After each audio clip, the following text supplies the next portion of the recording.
ஆண்டவரை எதற்காக நம்ம தேடுகிறோம் அப்படின்றது ரொம்ப ரொம்ப முக்கியமான ஒரு காரியம்.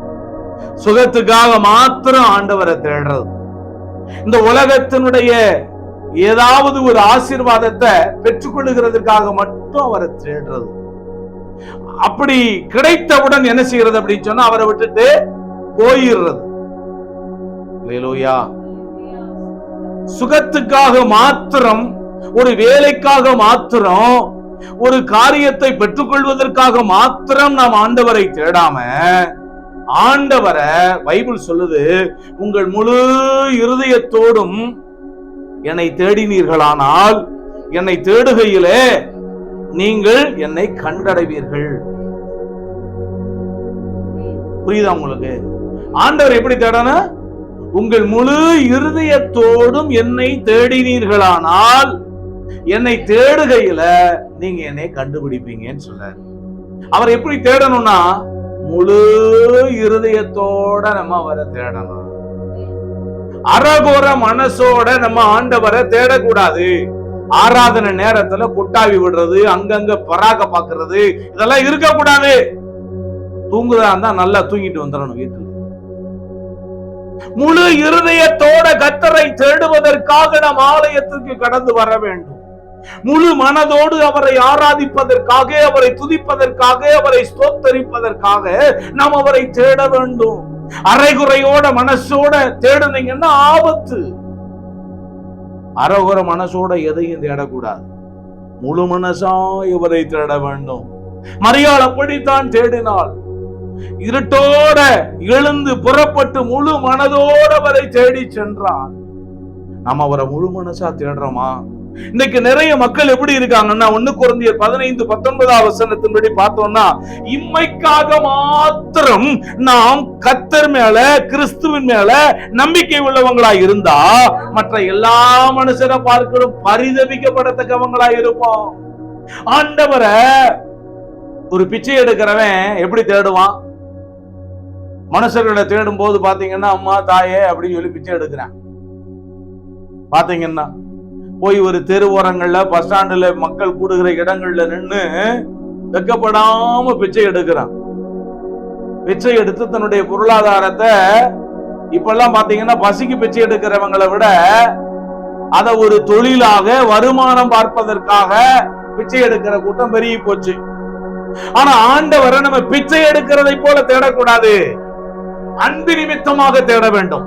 அவர் மேல இருக்கிற ஒரு அன்பு, அவர் மேல நமக்கு இருக்கிற பாசம், அவர் மேல பாசத்தை அன்பையும் தானே காட்டினாரு. அவர் நம்ம மேல அக்கறையா இருந்ததுனாலே தன்னுடைய ஜீவனையே கொடுத்தாரு. அப்படி இருக்கிறதுனால அவர்கிட்ட எதையாயிலும் நம்ம உன்னை பெறணும்ன்றதுக்காக அவரை தேடாம, அவர் மேல இருக்கிற அன்புனால, கரிசனையினால, பாசத்தால, அவர் மேல இருக்கிற வாஞ்சையினால, அவர் மேல இருக்கிற தாகத்தினால அவரை தேடணும். ஆண்டுடைய வசனம் சொல்லுது, தாவீது சொல்றார், என் முகத்தை தேடுங்கள் என்று சொன்னீரே, உம்முடைய முகத்தையே தேடுவேன் கர்த்தாவே என்று என் இருதயம் உம்மிடத்திலே சொல்லிற்று. என் முகத்தை தேடுங்கன்னு சொன்னீங்களப்பா, நான் உங்க முகத்தை அப்பா எப்போதும் தேடுவேன் அப்படின்னு சொல்லி தாவீது சொல்றார். கர்த்தரையும் அவர் வல்லமையையும் நாடுங்கள், அவர் சமூகத்தை நித்தமும் தேடுங்க. இன்னைக்கு நம்ம எதுக்காக சபைக்கு போறோம்?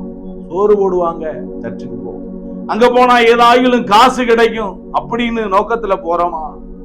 இல்ல அங்க போனா என் வியாதி சரியாகிவிடும் என்பதற்காக போகிறோமா? அல்லது ஆலயத்துக்கு போனோம்னு சொன்னா கொஞ்ச நேரம் வீட்டில் இருக்கிற தொல்லை மாறி கொஞ்ச நேரம் நிம்மதியாவது இருந்துட்டு வருவோன்றதுக்காக போறோமா?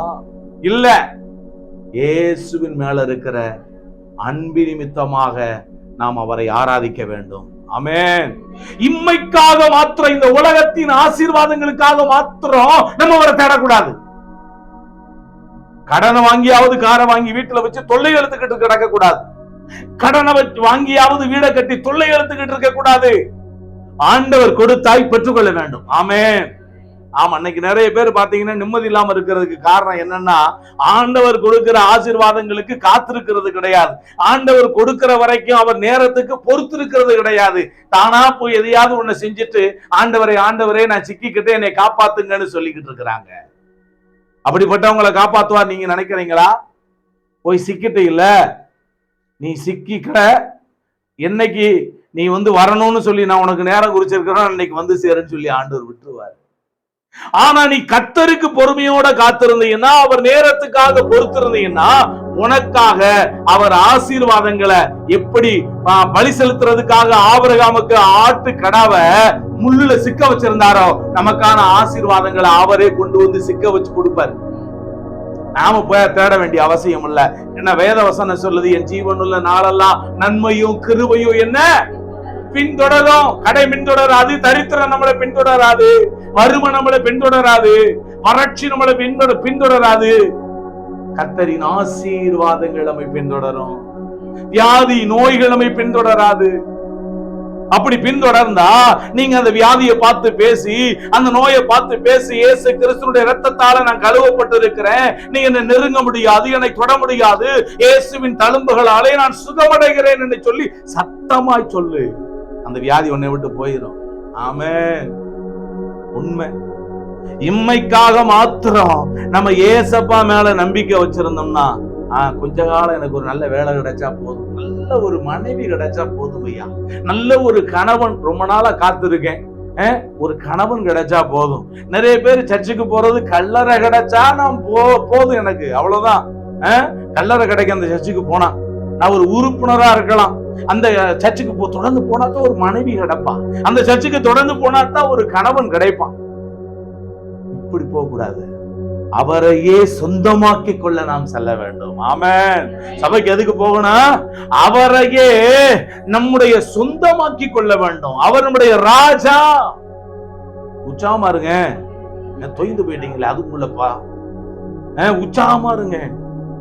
இம்மைக்காக மாத்திரம் நம்ம ஆண்டவர் மேல நம்பிக்கை வைக்காம, நித்தியமான அந்த அழியாத பரலோக ராஜ்யத்துக்கு நாம் தகுதி உள்ளவர்களாக இதை அடைந்து கொள்ளும்படியாக நாம் அவரை தேடலாம்.